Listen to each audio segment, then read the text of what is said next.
Hello students, कैसे हैं आप सब लोग। मैं उम्मीद करता हूँ आपको क्लासेस काफ़ी अच्छी लग रही हैं। और आज आपकी इंग्लिश की ऑनलाइन क्लास है। इंग्लिश में अपन चैप्टर 1 चैप्टर नंबर 2 दोनों कंप्लीट कर चुके हैं, क्वेश्चन आंसर्स भी कर लिए हैं। तो आज अपन चैप्टर नंबर 3 एलिफेंट्स की स्टोरी है, हाथी से रिलेटेड, तो वो अपन स्टार्ट करते हैं, the rat and the elephants. तो आइए अपन चैप्टर स्टार्ट करते हैं और चैप्टर को पूरा अच्छे से समझते हैं। चलिए, तो ये कहानी है, चैप्टर नंबर 3 है अपना, the rats and the elephants. ये चूहे और हाथी की कहानी है। ठीक है, कैसे चूहा पहले हाथी की मदद कर वो हाथी पहले चूहे की मदद करता है और फिर कैसे चूहे बदले में हाथी की मदद करते हैं। ठीक है, तो जंगल की जानवरों की कहानी है। ठीक है, तो अपन स्टार्ट करते हैं। Long long ago a group of rats lived happily in a forest. बहुत टाइम पहले की बात है कि बहुत एक चूहों का ग्रुप समूह खुशी खुशी जंगल में रहता था। One day a herd of elephants pass through that area in search of water. और एक दिन वहीं से कुछ हाथियों का ग्रुप जो वहीं से पास हुआ पानी की तलाश में। Many Holmes of the Reds were destroyed under their big feet. और जिसके कारण वहाँ पे चूहों के जो बहुत सारे बिल थे वो हाथी के पंजों से डिस्ट्रॉय हो गए। Some rats were also killed. और इस चक्कर में कुछ चूहे भी मर गए। The king of rats Mushak Raj went to the king of elephants.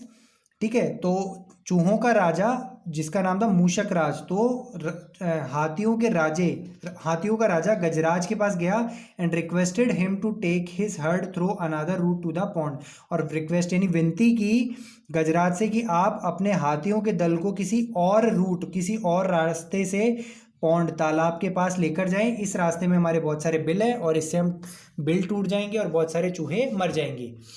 He accepted the request and told the elephants to take the other way. ठीक है, और गजराज उसकी विनती मान गया और सभी एलिफेंट्स को कहा कि अपन दूसरे रास्ते से चलेंगे विदाउट डिस्टर्बिंग द रेड्स, बिना चूहों को परेशान किए। ठीक है, Mushak Raj was very happy and pleased with Gajraj. Mushak Raj काफ़ी, जो चूहों का राजा है मूषक राज, वो काफ़ी खुश हुआ और काफ़ी खुश हुआ किससे? गजराज से। He thanked him and promised that rats would always be ready to help if the elephants needed. ठीक है, और उसने धन्यवाद दिया किसका? गजराज का।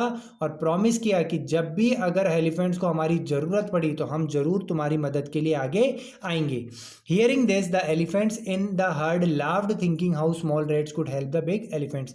और ये सुनते ही सभी हाथी हंसने लगे, ये सोचते हुए कि इतने से छोटे चूहे हम बड़े बड़े हाथियों की क्या मदद करेंगे। आफ्टर ए फ्यू मंथ्स, कुछ महीनों बाद,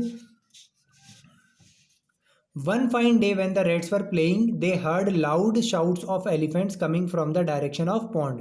एक दिन जब चूहे अपने बिलों में खेल रहे थे तो उन्होंने हाथियों की चिल्लाने की आवाज़ सुनाई दी जो कि तालाब की तरफ से आ रही थी।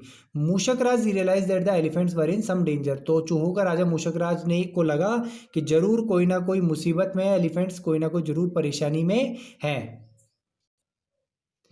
He asked some of the strong rats in his group to come along and went in the direction of that sound.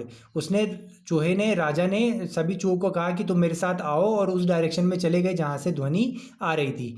Near the pond they saw the elephants caught in the traps kept by some hunters. और pond के पास जाते ही देखा कि कुछ hunters थे जिन्होंने शिकारी थे जिन्होंने एक जाल बिछाया था और जाल में सभी हाथियों के पांव फंस चुके थे। The Reds quickly started biting the ropes with their sharp teeth.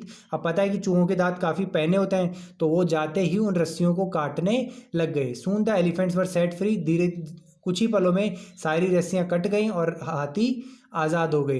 They thank the rats and also felt sorry for making fun of their small size. और उन्होंने चूहों का धन्यवाद किया। ठीक है, फोटो में देख सकते हो कि चूहे काट रहे हैं। ठीक है, चूहों का धन्यवाद किया और माफ़ी मांगा कि हम तुम्हारे छोटे आकार पर तुम्हारी हंसी उड़ाई, उसके लिए हम क्षमा है। कोई इंसान छोटा बड़ा हो, कोई भी काम किसी के लिए आ सकता है। ठीक है, तो ये स्टोरी थी। तो पहले राजा ने हाथी के राजा गजराज ने चूहों की मदद की, फिर चूहों ने हाथियों की मदद की। तो इससे हमें शिक्षा क्या मिलती है कि कभी भी किसी को तुच्छ छोटा नहीं समझना चाहिए। छोटी से छोटी चीज़ भी बहुत महत्वपूर्ण होती है। कहते हैं ना कि एक चींटी भी हाथी से तांडव करा सकती है अगर नाक में घुस जाए तो हमें किसी के भी आकार का मजाक नहीं उड़ाना चाहिए। अगर हम दुनिया की मदद करेंगे तो वो भी कभी ना कभी हमारे लिए मदद के काम में आएंगे। तो तो स्टूडेंट्स हमारा चैप्टर ओवर हुआ। हमारा आपका होमवर्क है कि ग्लॉसरी को कॉपी में करना है, सिर्फ इंग्लिश लिखनी है, हिंदी वाला पार्ट नहीं लिखना, ठीक है। और ट्रू वो क्वेश्चन आंसर्स, बाकी सारा पार्ट आपको अगली क्लास में प्रोवाइड कर दिया जाएगा। तो स्टूडेंट्स आज के लिए इतना ही था। मुझे उम्मीद है कि आपको चैप्टर 3 पूरी तरह अच्छे से समझ में आया होगा। कुछ भी चीज़ नहीं आई तो वीडियो को एक बार रिवाइंड करके दोबारा देख लो और ग्लॉसरी को करके रखना, ताकि अगली इंग्लिश क्लास से पहले आपको फिर क्वेश्चन आंसर्स मिल जाएं। Thank you, have a nice day.